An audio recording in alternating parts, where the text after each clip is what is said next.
I tell people, be honest about diffusing and de-escalating it. But as you're de-escalating, what am I doing? I'm studying his movements, my environment. Do I have an improvised weapon? Am I with my son? Am I with my girlfriend? What's my environment? Where are my exits? I'm talking because I'm setting up as well my first strike. I'm getting an offensive defensive position while I'm scanning the entire area.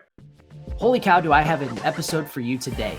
In this episode of the Get Real Self-Defense podcast, I sit down with the one and only Nick Drossos, who is a self-defense YouTube star with over 400,000 subscribers on his YouTube channel, as well as being one of the most distinguished and most prized self-defense experts in the world. He is well known in the online self-defense space, and he basically combines a plethora of practical self-defense concepts and techniques that have been pressure tested, meaning he actually had to apply it. He had to try to apply it and try to teach others how to apply it to find out what works best and what doesn't.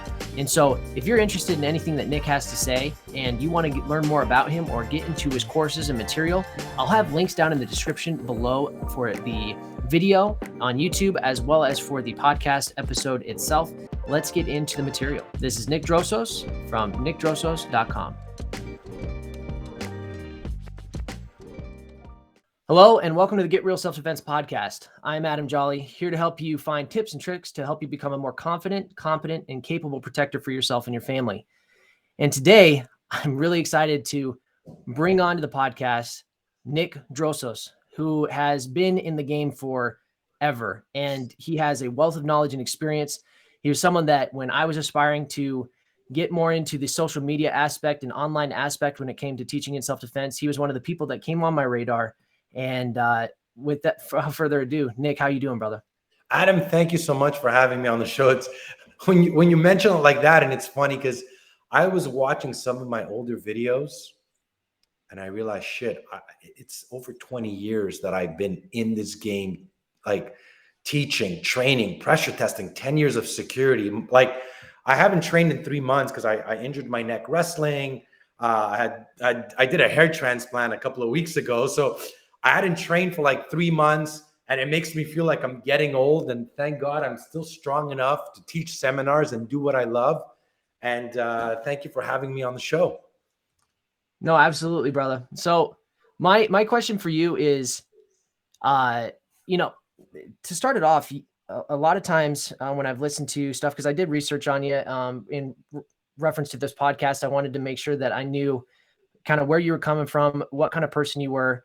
And one of the things that caught my eye was, you started off 8 or 9 years old, in Montreal growing up. You were poor and you got bullied a bit. You were skinny, all that kind of stuff. And you went and begged to start learning martial arts and learn Kung Fu, learn kickboxing. You got into Taekwondo, you did boxing for a while. And altogether, the thing that caught me was when you said, in a number of different interviews, once you hit the nightclubs, that was when you learned what worked and what didn't work. Can you tell me a little bit about your experiences and your mentality before, during, and after getting into the nightclubs? Because I had all this. Everything is relative because I compare to what I know today. Like I spent 5 years doing MMA, training with wrestlers.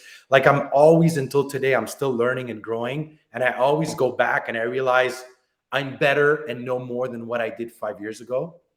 So when I go back to time and I think about when I was 22, 23, and I thought I knew so much, and here I am with this experience, and I'm working at the club as a doorman, and I'm in my first brawl, and I completely freak out, lose control. There's a sense of panic, a sense of loss of control, a sense of what the hell just happened. Even with all the training I did, nothing prepared me for this.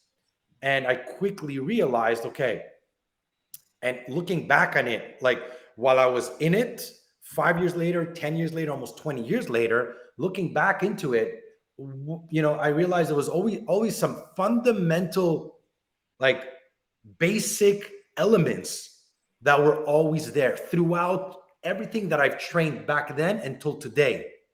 And I quickly realized, well, what works? What doesn't work? What do I actually need to train more? What do I need to take out? What do I need to add? And that's how I put together, over the 10 years of working in clubs, bars, security, bodyguarding. This is where I was putting elements of what I thought I needed the most to keep me alive in the street.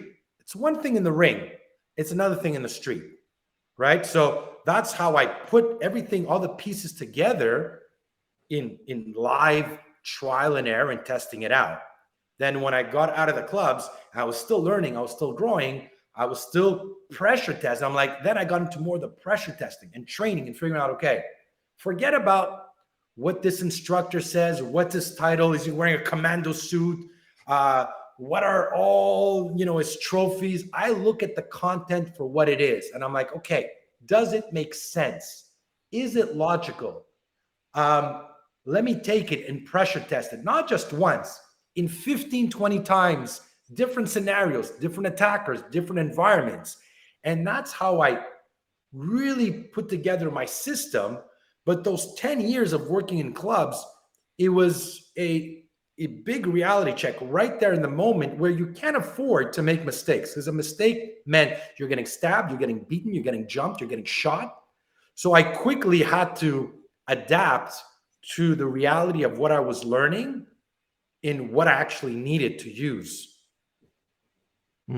So that's interesting, because the thing that happened with me, and one thing that we have is slightly in common, slightly overlaps, is that I actually assisted a lot in nightclubs too, for a bit. I wasn't directly a security guard. My good friends were, and I actually, over the years, I'd been teaching self-defense, and I actually taught some of these guys. And one of the funny things was, that really got me on their radar was one of the supervisor guys was doing like wrist lock stuff. And I said, hey man, you probably don't want to put two hands on one hand on a drunk guy, like on one arm or something, trying to do a gooseneck or something like that. Doesn't, you need a hand free in case he decides to clock you, because he's not going to feel pain the same way. And he said, whatever. Well, then he got his face beat in while he's trying to do a gooseneck on a guy. And, so all of a sudden when I was there visiting my friends on the weekends, I would assist by just kind of being eyes and ears. And, if I see someone that's harassing a female at the bar or whatever else. And it was interesting because as guys went through pain, they would change their tactics the next time. Yeah. They wouldn't go for it. Like this guy didn't go for a two-handed gooseneck anymore. He went through, like, I showed him how to adapt to where you can just tuck it under your arm and do one. So you have your other hand free, or you can control around the guy's arm or something as you walk out. And so it was interesting to see how these guys went through pain. And so what I've noticed is that with you going through the process, you are taking, it looks like, a lot of what you learned in the nightclubs and are trying to cut to the chase so people don't have to go through that pain first to learn what to do or what not to do. So as far as like what you teach people, because for those that don't know, I mean, you have hundreds of thousands of subscribers on YouTube because people resonate with what you're teaching. It's simple, it's direct. So what for you, when you're teaching somebody that comes up to you and says, hey, I'm a doctor, I'm a lawyer, I got a family, I just want to learn the baseline self-defense, I'm 35 years old.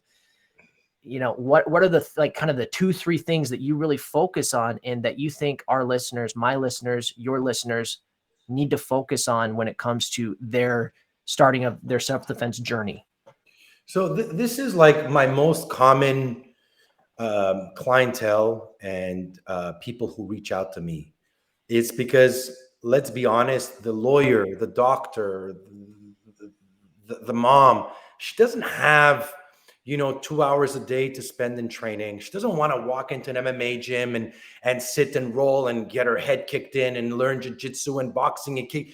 And that's not necessary, right? So we have to be realistic depending on the person. Yeah, if you're 25 years old, there's so much I can do with you, but I got to go with your lifestyle. I got to go with your priorities. I got to go with your physical abilities as well, right? So if there's 3 things that I always start with, and the first thing, and it's very neglected, is how do I make you a day-to-day, a hard target? How do I make you someone that when an attacker looks at you, they're like, that's not the guy, that's not the girl or the woman I want to go after, right? So obviously, so many instructors, they're like, they want to go straight into the physical, and it might be boring, I tell them, but what I'm going to teach you is the moment you walk out of this gym, you're going to be able to apply it, which is what? Situational awareness. Now, situational awareness, there's two types of situational awareness to me.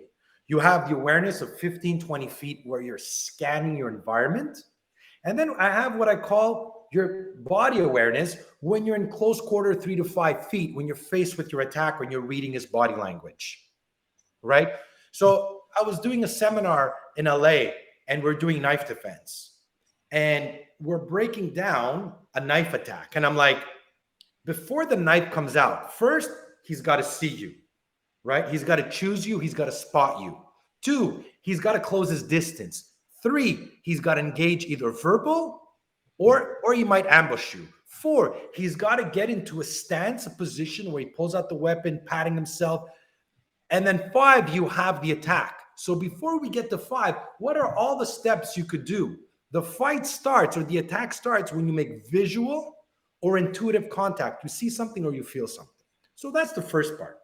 The second part is teaching them how to diffuse, how to de-escalate, how to use verbal. And the verbal, I tell people, be honest about diffusing and de-escalating it. But as you're de-escalating, what am I doing? I'm studying his movements, my environment. Do I have an improvised weapon? Am I with my son? Am I with my girlfriend? What's my environment? Where are my exits? I'm talking because I'm setting up as well my first strike. I'm getting an offensive defensive position while I'm scanning the entire area. Then 3, you have your body language and managing your space and distance. All of this is prior to a strike is done. So whether you're a 60-year-old man, a 13-year-old girl, this is stuff that the moment I teach you, and not only say it, I've developed drills and exercises to develop, because everybody says, oh, be aware. What does that mean? You need to train your awareness. You need to develop that through drills that when I'm talking to somebody, I'm not looking at his hand. I know where to look at. I'm looking at all the point of contacts without looking at them because I'm already prepared to either go preemptive or go defensive, use an improvised weapon. I already know where my exits are. So all that is prior to even we're looking at an attack. So if you focus on that, you become a very, very hard target for somebody to come close to you, for somebody to get to the distance, pull out a weapon, decide to attack you. So there's so much prior to that first strike. Yeah, I mean, the funny thing is, because that's exactly the stuff when I was a kid, my dad taught me. And for those that are listening, you've heard this story once or twice now, but I'll share with you. When I was little, my dad taught me a little bit about situational awareness and body language because I was 7 years old. I'm actually the oldest of 11 children, believe it or not. You know, I'm 7, 8 years old. We're playing at the park, and my dad was off duty as a police officer and he was off duty. It was his day off. We're all hanging out, having a good time. There's probably at this point 4 of us in the family. And at one point he pulls me aside and sits me down on the bench and says, son, like, look around. I just want you to look around a second. What do you see? And just, that was it. And I just looked and I said, okay, I see kids. And, you know, because that's my focus, the park. And he goes, okay, what else do you see? And he just kept going down the line, the parents, the cars, whatever else. And then he'd get to, is there anyone else that you notice that isn't a parent, that isn't a kid? And I look over and I see this guy that he's kind of obscured behind the trees about 30, 40 feet back. And I said, well, I see that guy. And he goes, is he doing anything that a parent's doing? And I said, no. And he said, is he doing anything? Is he a kid? He said, and I said, no. And he said, what do you feel about this guy? And so what was cool was, going through the process, he was teaching me situational awareness and noticing and using and trusting my intuition. He could have, and he told me later, and the guy got arrested very, very quickly afterwards. He had called his buddy because the guy was a registered sex offender and was watching, kids at the playground. But he decided as it was happening to take it as a teaching moment and just sit me down and live right there and say, here's a scenario that's live. It's in a controlled enough environment. What do you see? And that really started where, like you talk about, learning if you notice something, notice the body language, notice the intent, trusting your intuition, getting yourself in position where where how I would, and like you brought up, your son, how I would act if I was by myself versus how I would act with my family is completely different. And that's why it was great when you were asked the question, oh, what would you do if someone attacked you with a knife?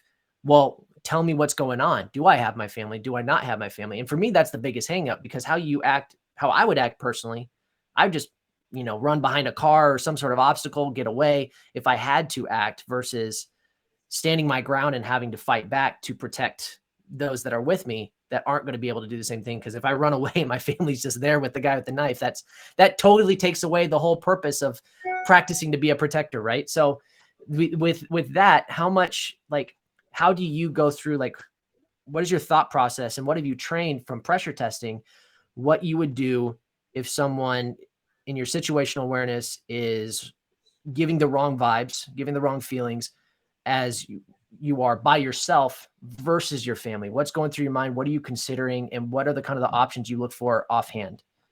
So, I mean, I'm often, like, I'm with my son during the day, but at night I'll go out, I'll do things. And even though I'm trained to do this, I never drop my awareness. I'm always alert of everything and everybody that's around me without being paranoid. And I think I'm gonna mention something, because a lot of people tell me, Nick, well, what's the difference between paranoia and fear? Like, aren't you paranoid? I go, no. Paranoia is you walk into a bus and you think that everybody's a potential attacker, right? That's being paranoid. You walk into a bus and you see that odd or off behavior of somebody. Maybe it's 30 degrees, he's wearing a coat, drinking a bottle of vodka, talking to himself. My awareness is going to kick up there. That's awareness, right? So you also don't want to live in a constant alert or fight or flight, because that's going to shoot your nervous system, right? So I wanted to mention that, because I think that's very important, because we're here to teach people to be awareness, but the idea is to know when to turn it on from low to medium to high, right? Because you don't want it on a constant, you don't want it always on a high, because to me, I compare it to having your alarm on your house all the time. So if somebody breaks in, you hear it, but if it's always on, you won't. That's part of your intuition as well. So if I'm walking down the street and I feel that I'm being followed or watched, the fight starts the moment I get that feeling, when he's 15, 20 feet away. That means I already start maneuvering my way in different angles. I might cross the street. If he crosses the street, then I know he's following me, right? So if I'm walking straight and he's here and I do this, a sharp turn, and he turns, then I know, okay, I got a fight in my hands. I'm not going to wait till he's 2 feet behind me, right? So right away, I start gauging and managing my space and distance. From there, I got to make a decision, right? Now, am I going to run? Am I going to turn around at some point, maybe use the car around them and ask, are you following me? Do you need something? Can I help you? Where I might open some kind of verbal, yet keeping my space and distance. Am I going to, I know me as a person, I won't just ignore him. Maybe I'll use reference points like a car where I can see a mirror, anything to always keep my eye on him somehow, reflections, shadows. And then at some point, if I feel threatened and the person gets this close, guess what? I'm already ahead. I'm 5 steps ahead of him, and then once I'm there, I'm looking at his hands. Does he have a weapon? Is he angling off? Is he looking around? Is he touching his face? Is he pacing? Is he making a signal to a friend? And from there, I got to make a decision, right? And I always tell people, I'm not there. I can't tell you what to do or not to do. It's not always, if the guy's got a knife, always trap, never trap, always fight. I don't know your circumstances. And the best way I break this down, people tell me, like I told you, oh, if you had a knife, somebody attacked you with a knife, Nick, what would you do? I'm like, where am I? You're in a bank machine. Okay, am I alone or with my kid? And they're always confused, like, you're with your kid, okay? How many are they? They're 1. Okay, like, you got to take the entire context before you make a decision.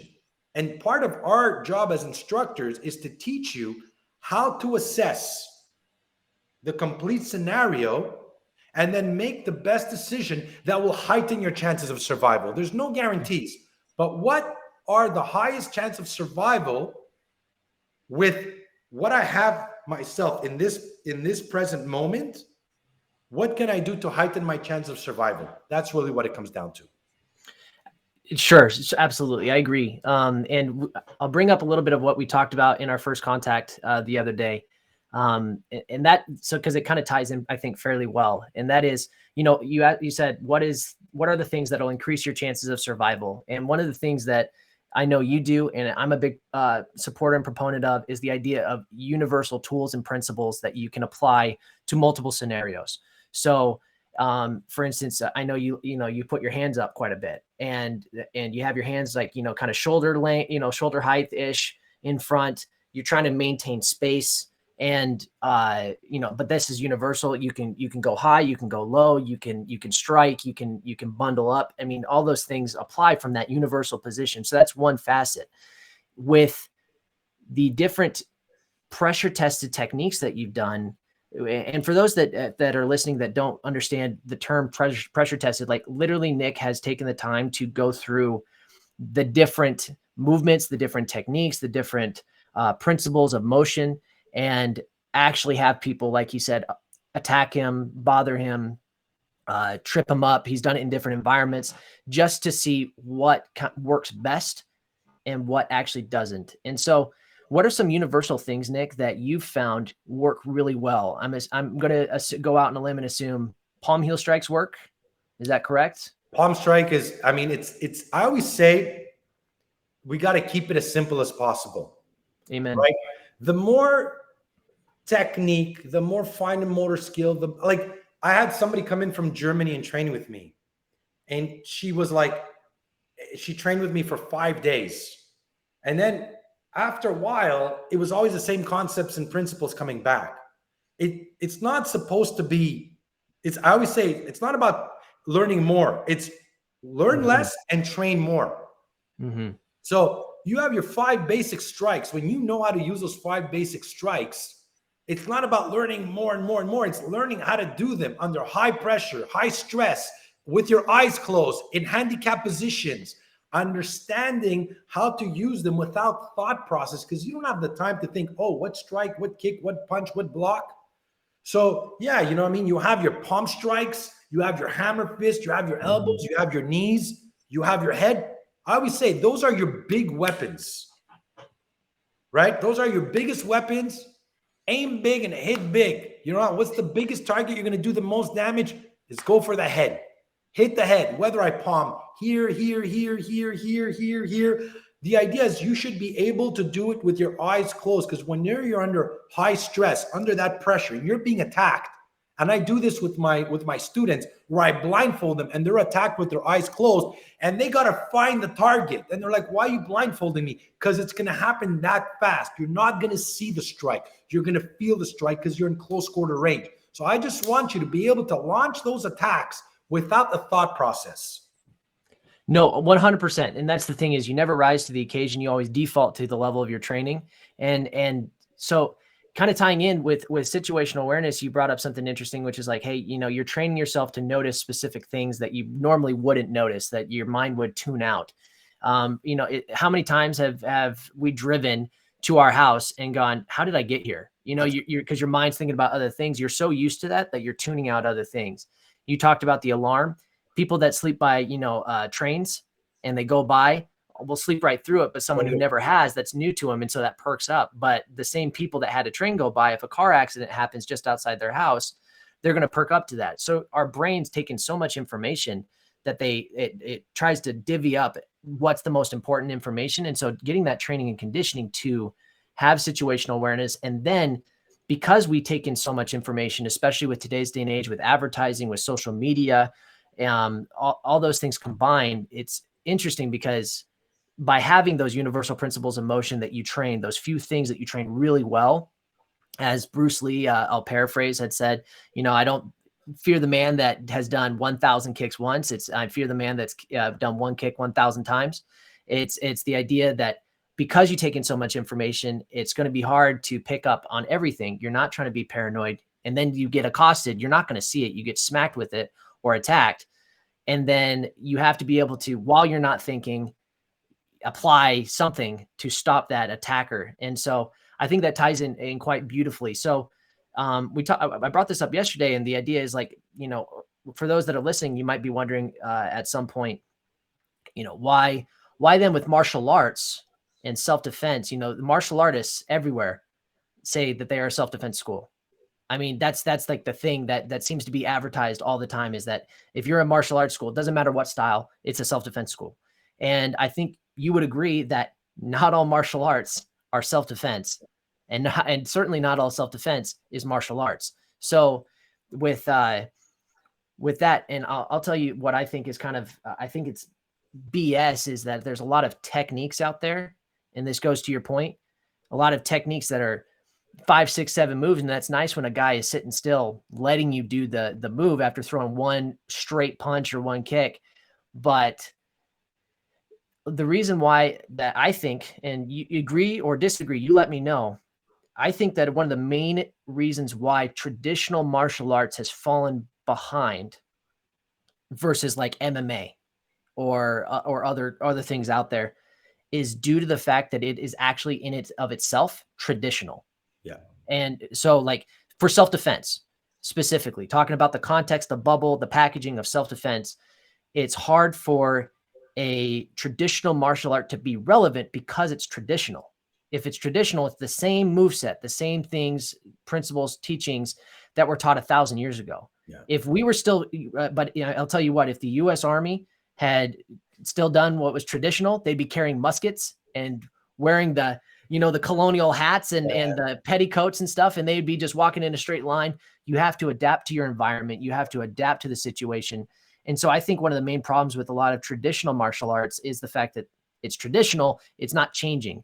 It's the same thing with like the iPhone today. If Alexander Graham Bell, who invented the phone and got the patent, if we had said, oh, that's all we need, we're not going to refine it, make it better for our environment, we wouldn't have the computers we have today that sit in the palm of our hand. So where do you think the disconnect is it beyond that, if any? And then how do you remedy that? Let's say that someone who's listening is a martial artist that's training or just started training. I don't want you guys that are listening to be discouraged. So Nick, can you give maybe some insight of what you think might be a good way to remedy that, continue to train, or do you need to quit and go do something else? What would you do? So I have one of my instructors. He loves karate. He's a karate nerd, I call him. He loves it. But he did security and he does his karate, but he does his karate because he likes the uniform. He likes the feeling. He likes the training. But he's very aware that in the street, it's very limited in the sense that, like, I mean, I'm going to be starting Sambo in a couple of weeks. Like, I'm telling this to your viewers, I'm going to be 50 in a couple of years, and I'm still learning. I'm still studying every martial art that I could out there. And what I do, and I think every martial art has elements that are still applied. I remember doing Kung Fu and we're doing the Tiger Claw. The only difference is I'm not doing this, I'm doing this. So there's elements of all the martial arts, like jiu-jitsu. And I made a video on jiu-jitsu and people thought I was shitting on. No, I love jiu-jitsu. There's good elements. But what can you pull out of jiu-jitsu and use for self-defense in the street? And I've seen it at clubs. You could be the black belt, best jiu-jitsu. You take the guy on the floor, his friend comes and kicks you in the head, lights out just like this, because you're conditioned and trained to fight that way. So a lot of people tell me, oh, anybody could eye gouge anybody. No, you're going to train the way you fight because that's what you're wiring and programming, right? So I tell people that if you love the traditional martial arts, hey, it's great. But know that it's an art. Take whatever you could out of there and apply it in your self-defense. However, there's also a catch-22 with it. I spent 5 years training with Davis Dos Santos. I've only done privates, MMA with him. Probably one of the best fighters, not probably the best fighters I've trained with. The guy is a beast.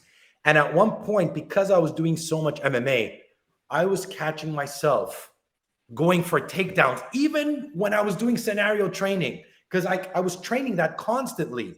And I started developing MMA habits when I was training in scenarios for self-defense. So it was becoming counterproductive. And I said, shit, I can't do this. I got to take what I could from MMA, but still keep my own style. I was working with another striking coach. He was, working on punches. I'm like, you know what? Can you adapt it for my palms and stepping in and using my style, right? So whatever you do, like ask yourself, what am I training for? If you're training for the arts only, great. But if your focus is self-defense, take your training, but also, make it for self-defense as well. Absolutely. So there's actually quite a bit to unpack there. I want to kind of go down the jiu-jitsu vein. I want to go down the adapting the training vein. So one of the things though, that I think is interesting is you said, hey, focus on like adapting it to your environment, and you had to talk to your instructor and work with them.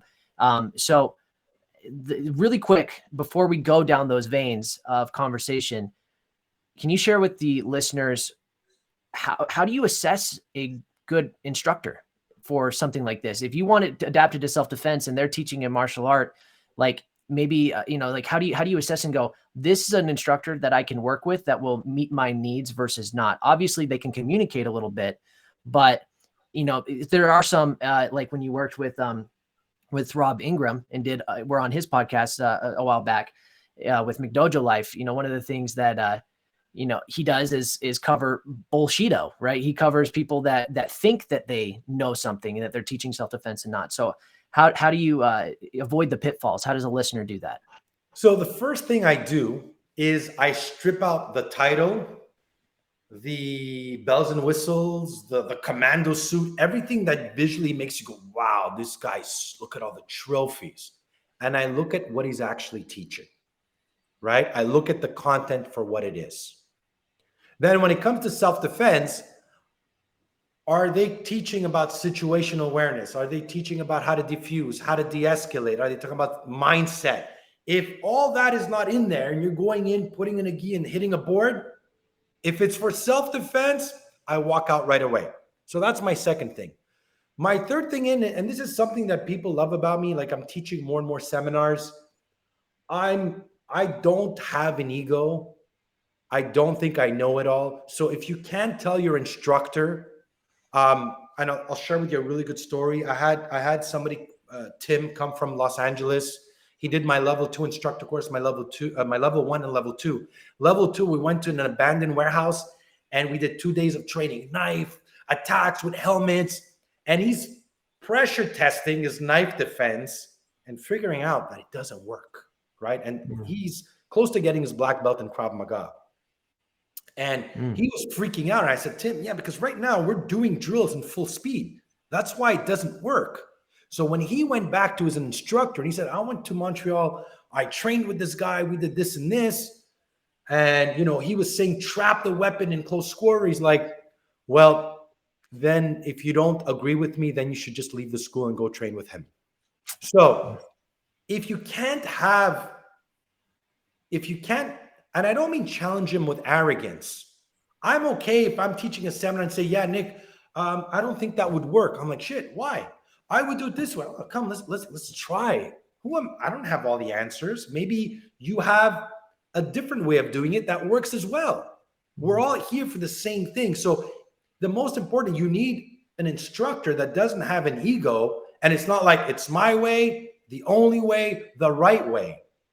Right? At the end, we're here to give you the best information we can teach you with everything that we have. But as well, I want my students to learn what works, not because I tell them, because if you do the drill that I just told you to do, you'll figure out pretty quickly without me needing to tell you, like when I did my seminar in LA, I had a law enforcement. They're like, shit, I get it why you're supposed to chap down. Like the drill is going to put you in a position that you're going to figure out pretty quickly for yourself, what you need to do. So you need these components when you pick an instructor. If you don't have that, then it's like, he should be okay with you questioning him, with you pressure testing, with you saying, look, let's try it out. Show me how it works. With medium, with slow, medium to full speed. If I can't do it myself, then how am I teaching it? Yeah, no, that actually it goes. I'll do a quick snippet story where I was in a seminar, and it was for a traditional martial art, and the guy was asking another guy who was a friend of ours, much older than me. He was a former like smoke jumper. I mean, he's a top level Kali Eskrima, Filipino martial art guy, very humble. And but he was asked to come out and attack this guru, this teacher.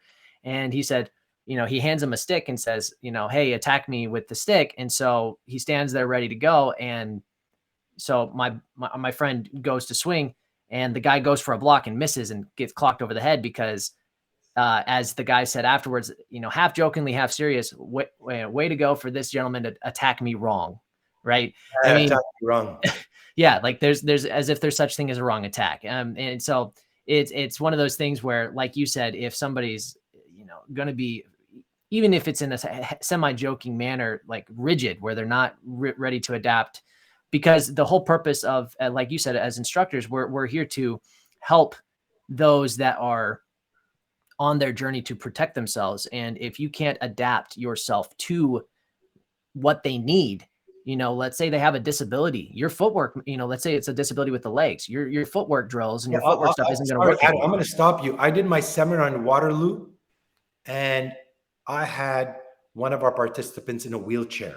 So I was teaching him, and you're going to get the stupid comment, well, that won't work. He can't do anything. And I tell people, if this is your mindset, right, there's nothing you could do. If you get attacked with a knife, roll on the floor and say there's nothing you could do. But my mindset in anything I do in life is there's always something you could do. And a little bit of something is better than nothing. You trapping that knife, right? Even if you got cut once or twice and you trapped that knife, maybe it was a third or fourth, you were going to die. So a little bit of something is better than nothing.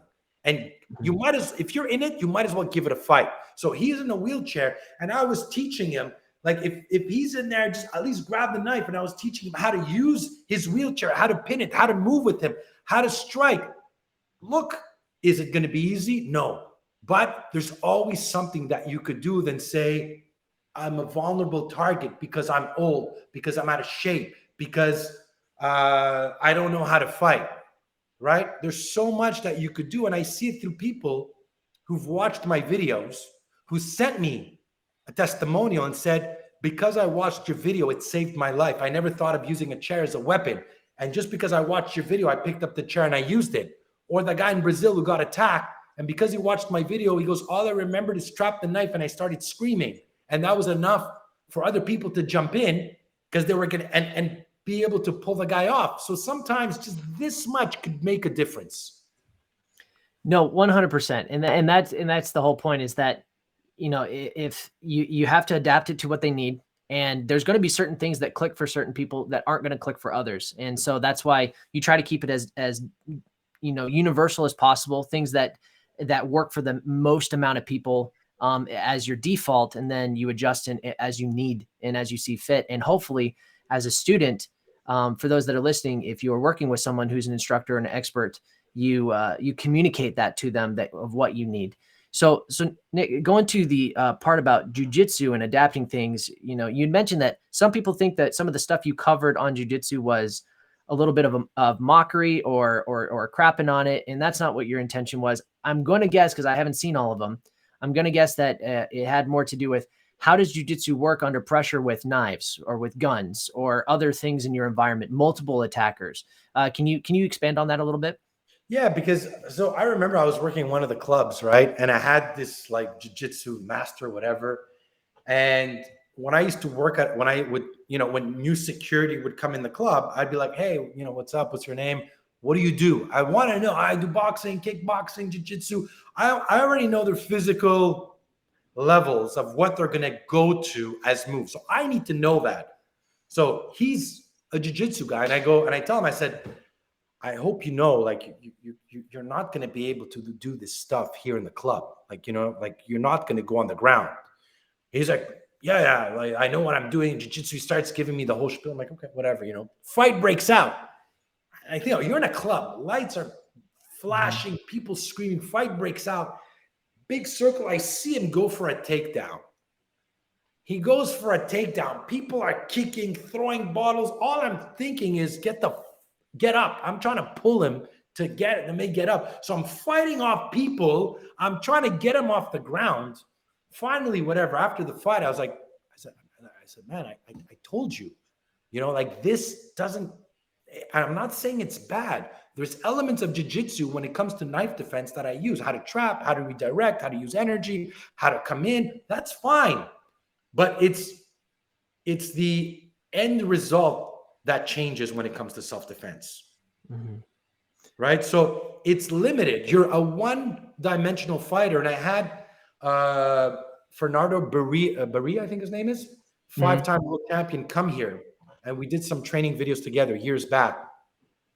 And he's like, Nick, with his Brazilian accent. He goes, you are not an excellent boxer. You are a good boxer. You are not an excellent grappler. You are a good grappler. You are not an excellent wrestler. You are good. And he goes, but he goes up to me. I'm only excellent in one thing. And what makes me, I think, complete, and in terms of self-defense, it's not mastering one thing. It's you're better off being 60 to 80% in a lot of categories than just one. If you're a boxer, and you could only box, it's great, but you're not going to box your way out of a knife fight. And if you hit the ground, your boxing is done. So in self-defense, you need to have a lot of those elements together. That's what makes you more complete. Then you add the self-defense in there, and then you're upping all of then you're creating a system, like a self-defense system. Yeah, and what you said there, a self-defense system, and it's a self-defense system for yourself. I mean, because it has to work for you, it has to work for your environment, your body type. What's going to work for training for a soldier versus a police officer versus a paramedic versus just a regular citizen on the street is going to be completely different, because what you go into in your environment is completely different.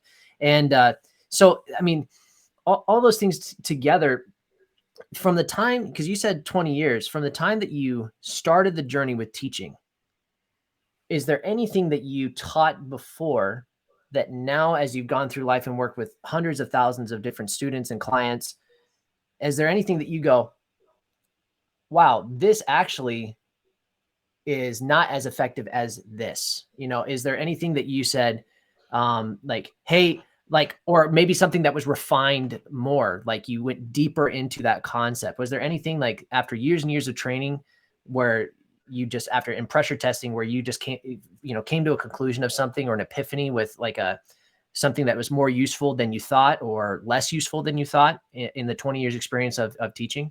I refined more my close quarter skills, because I realized that most fights happen in close quarter range. I eliminated certain fixed ideas. Like we say, fighter can't see, can't fight.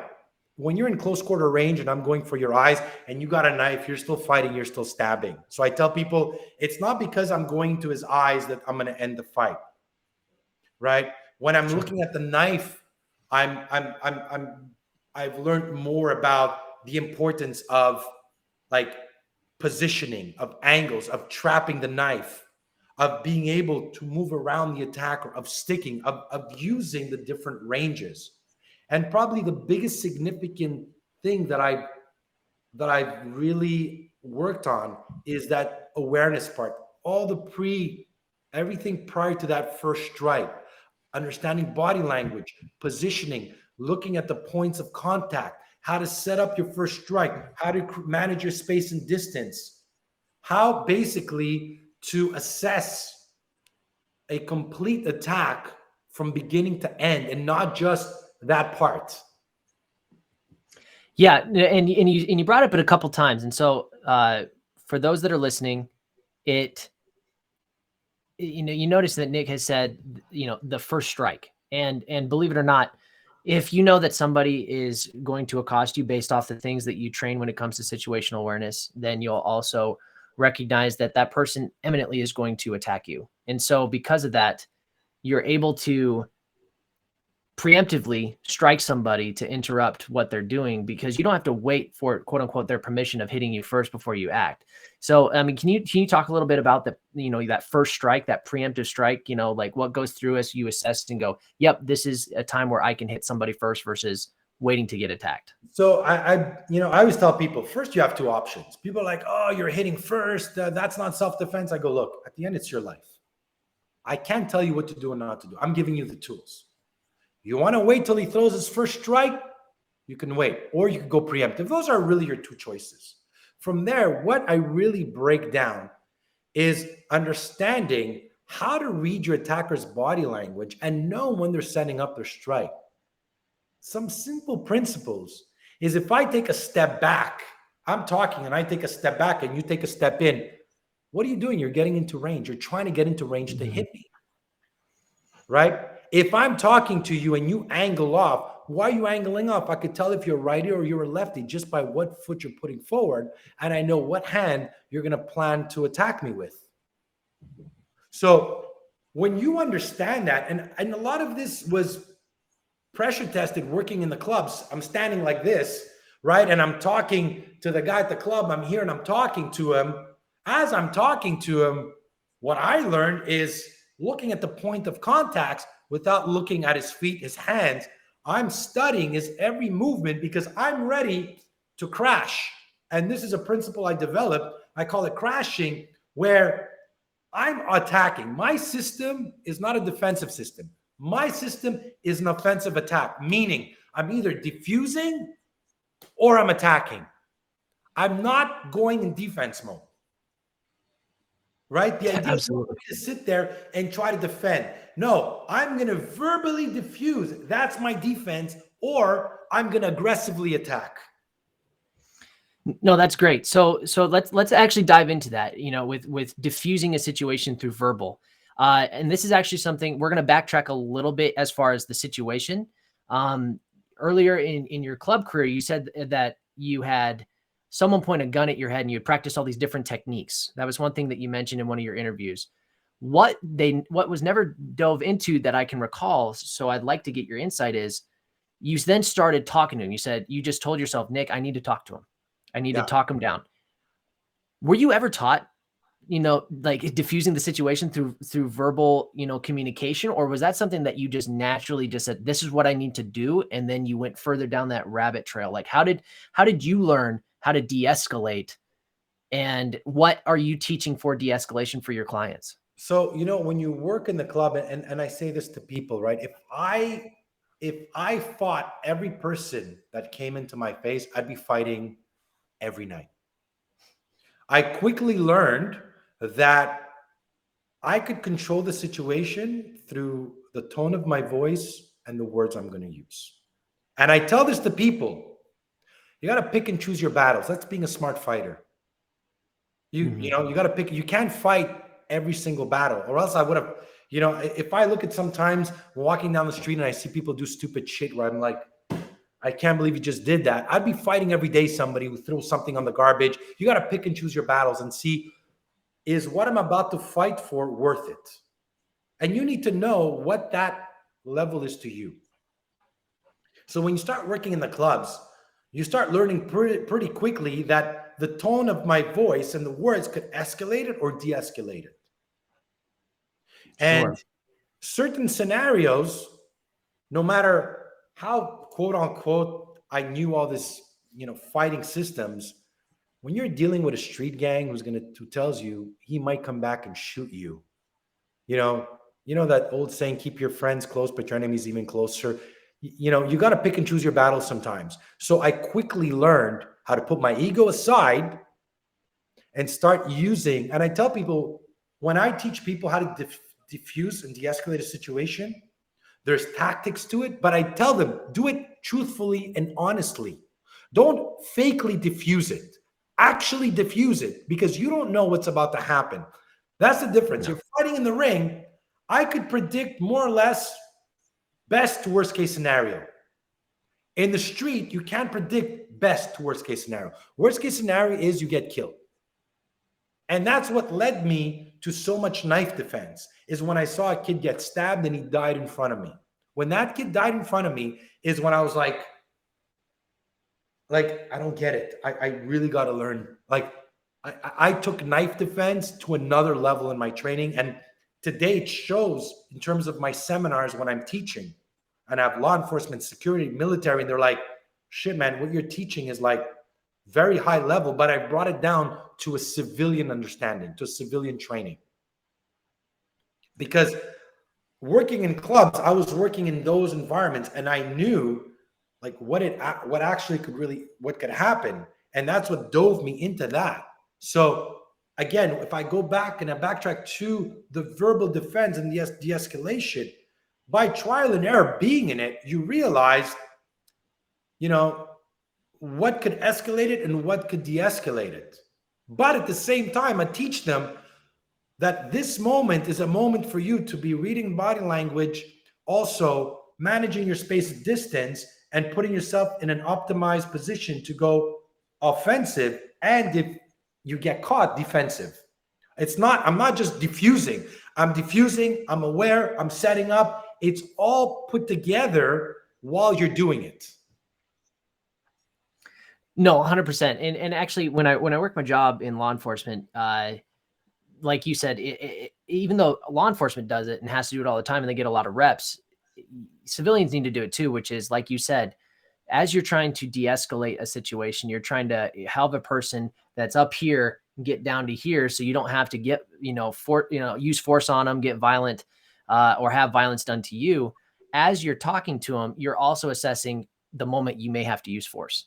I mean, you're not just saying de-escalate, and not thinking about, like you said, body positioning, what they're doing, where are their hands going? Are their hands going into pockets? Are they reaching behind themselves? Are they turning away from you? Like, do they have friends? Do you have, some sort of obstacle next to you?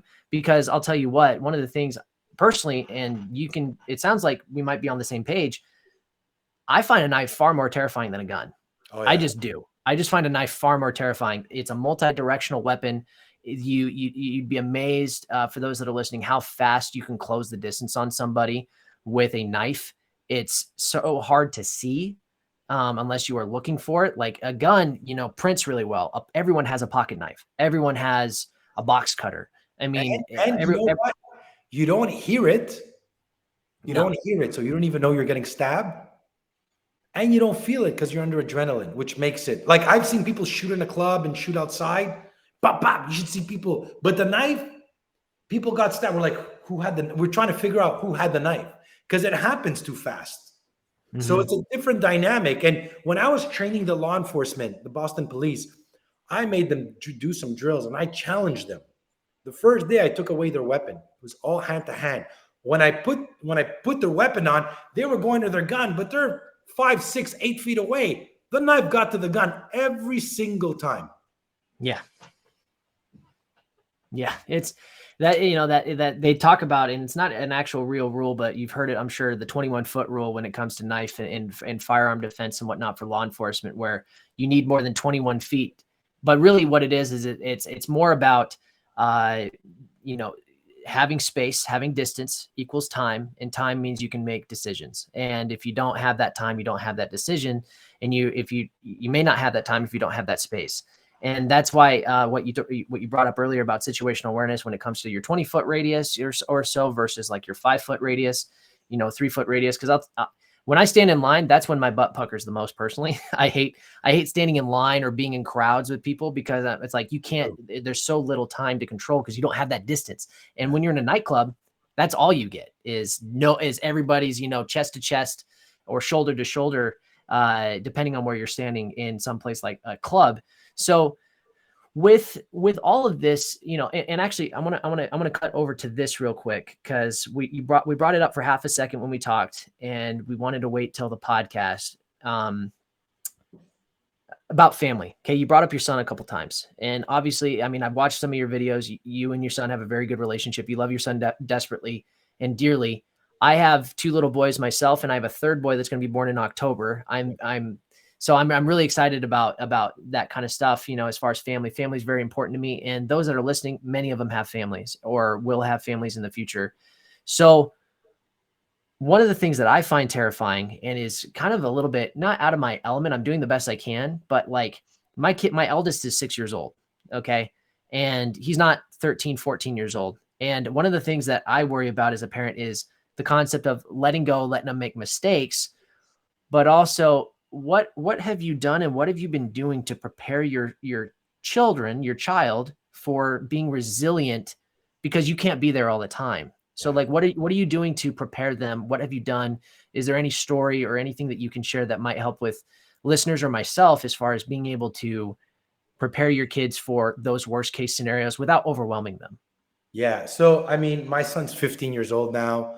Hmm. He works at McDonald's. He goes to school. He's on a trip today. And without scaring people, there's been a lot of knife attacks here in Montreal. 6 months ago, a kid was stabbed to death. He went to another school, got into a fight, and they stabbed him.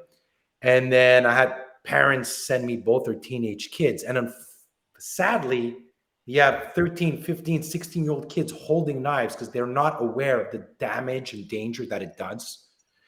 And they think, well, just stab him. But if you stab him, even one time at the wrong place, you can kill him, right?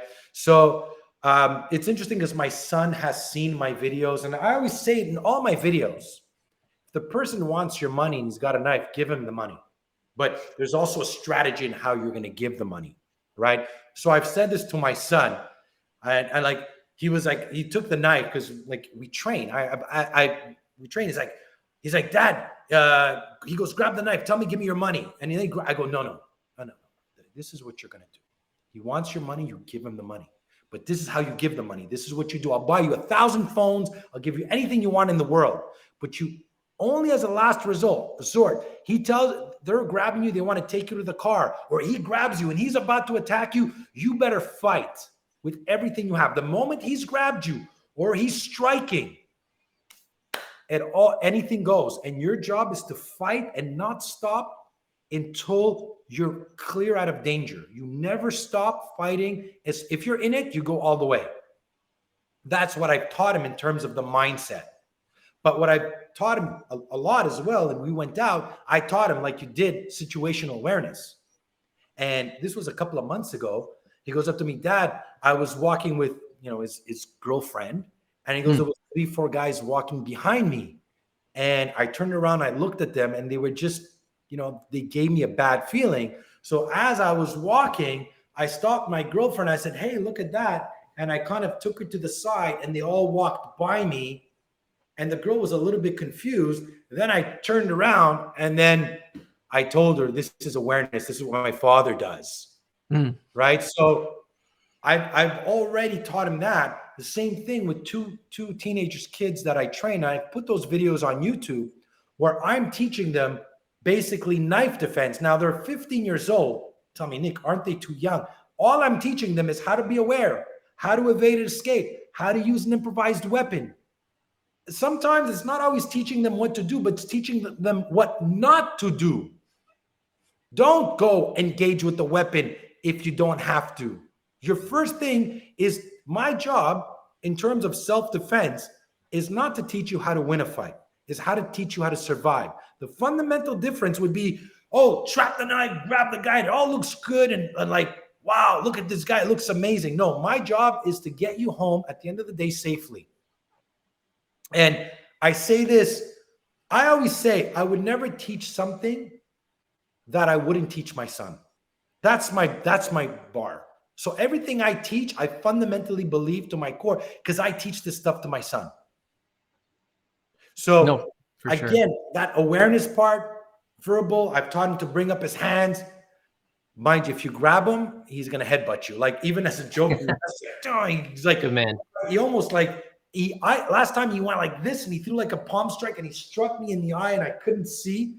So he's learning. But I want to say this to the parents, because when he was younger, he didn't want to train. Mind you, he did jiu-jitsu, he did boxing, he did Thai boxing. Then he went more into basketball. But what I would do, I was bring him to the gym, and I would give him the iPad, and I would train in front of him just to always be around that environment. Now at 15, Dad, I want to get big. I want to train, hit the bag. I want to spar. He wants to fight me. And I love it because to me, the most important thing you could teach someone you love is to protect. What's more valuable than your life? So everybody, I believe that, kids in school, every kid should learn how to protect and defend themselves. You want to get rid of bullying? Teach them how to defend themselves. Same thing for every parent. It is my duty to be able to protect my family, my loved ones, my son. It's not the police. The chance of him being there, slim to none. It's not your security guard in the building. It's not a bystander. I go, it's your life. You have to fight for it and protect it. No, absolutely. And I think that that's beautiful that he was able to apply, situational awareness, apply basically a de-escalation tactic. I mean, he had the option, your son had the option to turn around and say, hey, what do you got? Like, what's your problem? Why are you looking at me? Why are you following me? Whatever. He could have done a number of different things, tried to run away and make it really obvious. But instead he just casually because he had his, like you said, his girlfriend with him and tried to just redirect and do something different to get himself out of that path, which is very clever. So, I mean, that's awesome. So all things together, right? You've been doing seminars, you've been doing, obviously YouTube for a long time. And throughout all of this, has there been anything that you've really, learned as far as students go? I mean, for instance, for me, the people that talk to me are typically people that have nearly got attacked or already got attacked. And you might mention that before too, is that it's people that have already had that problem that are seeking the answers that after the problem already reared its ugly head. So with all that, do you have any suggestions as far as what people can do with themselves at home if they aren't near a good gym or they aren't near a good instructor? Because I know you do life coaching as well. Yeah. So how much in that mentality, that mental preparedness or visualization, how can you talk a little bit about how people can still prepare themselves even if they don't quote unquote have nice access to something? Obviously you sell online courses. If you want to bring that up as well. So where do they go from as far as doing things if they don't have a lot of resources? So, I have online courses, like everything that I teach in my seminars, everything that I put together, I have different bundles and courses. I'm not saying this because to promote my courses or anything. I'm already very busy. I'm doing privates. I'm traveling. I'm doing seminars. I did the courses because a lot of people who can train with me still want to learn something. Right. And people might say, yeah, but you're just watching a video. Let me tell you, you're still registering something in there. And what I've done with my courses, all my courses have drills, training that you could find a training partner, a friend, your brother, a cousin, a family member that you can train with. There's also so much that you could do, right? Just alone. You could work on your awareness, like you said, drills that you could work on your awareness walking down the street. Okay, today I'm going to try to find every reference point to use my awareness. Today, I'm going to spot one person as he walks by the street and assess him. There's stuff you can do on the bob dummy to work your strikes. There's work on your strength, your agility, your explosive power. There's still so much that you could do just on your own. So don't neglect it. Don't think, oh, you always need a training partner. And again, just training this, working out, right, will build your confidence. Having the physical ability as well, or creating that, the whole package is also a deterrent to someone who might attack you, right? If you're walking down the street like this, afraid, and somebody's walking this way with his head up, who do you think they're going to attack first? So even if you don't have all the resources, right, where, you don't have a gym, there's still so much you could do online. I teach private sessions online. So I've worked with a lot of people online. I've really worked with someone in Russia now for about 6 months. And I should have logged his journey. He didn't know anything about self-defense. Now, if you see him use improvised weapon, tactical weapons, it's unbelievable everything he's learned, and he's shared with me stories that he's been into, that it's like, oh, had I not done this training, I don't know where I would have been. Right? Because it's not Absolutely. only, you don't need to physically defend yourself to say, I defended myself. You avoiding a fight, you picking up and de-escalating a fight, you maneuvering away from a possible attack is self-defense on its own. Absolutely, brother. Absolutely. So, I guess last thing is, do you have, before we wrap this up, do you have any passing thoughts or anything that you want the listeners to hear, or anything else you want to share or cover? I think what I would tell people, and it's interesting, I'm going to talk a little bit about something that might go off topic, but I think it's relevant. 20 years ago, when I was teaching self-defense, nobody wanted to learn self-defense. Even 10 years ago, I couldn't fill up a seminar. That's why I became a strength training coach. I have a personal training studio, and my schedule was full with strength training.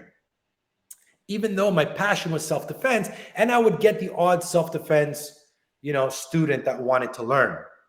And it's crazy now when I think about how the industry has changed and evolved, where I've never got so many calls, so many people interested in hosting a seminar, teaching a seminar, taking privates, flying in from different countries to train with me, because I think the world is becoming, I think it's always was, there's always a form of danger, but I think now it's more obvious. And I think after COVID, I think after COVID is when, for me, the business actually grew, and more people are like, shit, I need to learn self-defense because it's getting bad in my area, in my country, in my city. And people are starting to be more aware and taking more responsibility of saying, all right, you see all these attacks online of people getting stabbed, jumped, attacked, and people send them to me every day. And that's why I did my fight analysis. And now people are more conscious and aware of saying, okay, I need to learn something. I got to be responsible of learning to defend myself. I need to know how to protect myself, my house, in the street. So I think there's something good that came out of all this, because you don't want to wait till it happens before you say, oh, I need to take self-defense classes. And unfortunately, like you said, and I said, there's two times. It's when people are almost attacked or attacked, where they're like, oh, I gotta learn this stuff.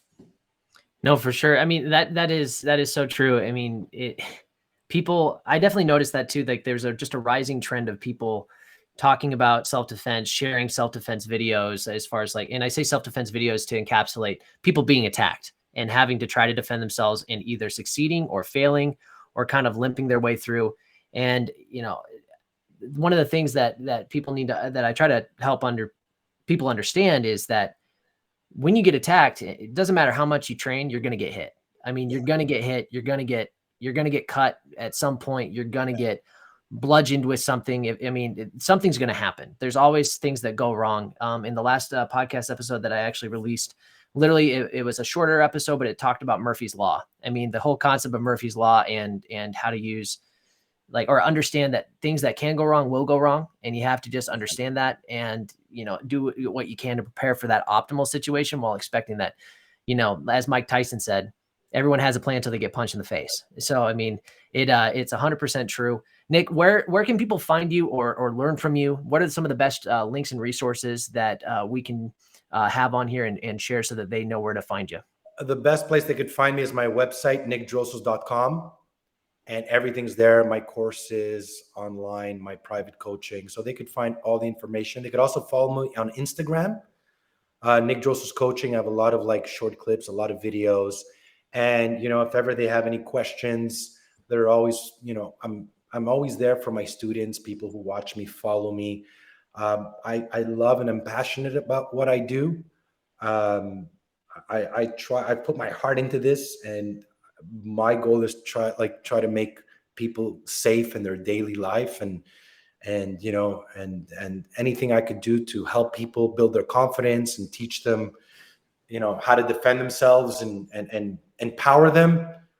I'm always there for them. So if anybody needs anything, they could always just email me or write me on Instagram. Perfect. Well, Nick, I really appreciate you taking the time to speak with me today and go over all these things. I feel like we could talk for literally hours about this stuff and go back and forth. So with that, for those that are listening, thank you so much for listening to this episode of the Get Real Self-Defense podcast. And be sure to reach out and speak with Nick or check out his website. His resources are fantastic. I believe there's actually some courses that are on there's like 60% off, I think, last time I checked on some of those. Yeah. So there's some specials going on. Check it out, guys. And with that, we'll catch you in the next episode. Thanks. Thank you, guys. Have a good one. Thank you, Adam, so much for having me on. Thank you very much, brother. Holy cow, guys. What a great interview. Nick is a great guy, super humble, and he knows his stuff. I mean, he really does. And he practices what he preaches. So as soon as he got off of this, I mean, I saw that he went live on his Instagram and was working out. I mean, he was putting on weight vests, resistance bands, and he was hitting the bag. And then, you know, once the bell went off, he switched over and started hitting a bob, doing different combinations. I mean, the guy really does practice what he preaches. If you enjoyed this material, if you enjoyed listening to Nick and all the material and things that he offered, all the value bombs that he dropped on us, be sure to follow him on his Instagram, Nick Drossos Coaching, as well as his YouTube channel, which is Nick Drossos. Just all the links will be down in the description for his YouTube channel and for his other social medias, as well as his website, nickdrossos.com, which is his central location for everything. And he has several specials going on, some of them upwards of 60% off for his courses. So go check him out. Go show him some love. If you like this episode, be sure to also hit that like button and subscribe on YouTube and give a comment. Email me if you have questions at adam@smartsafedefense.com.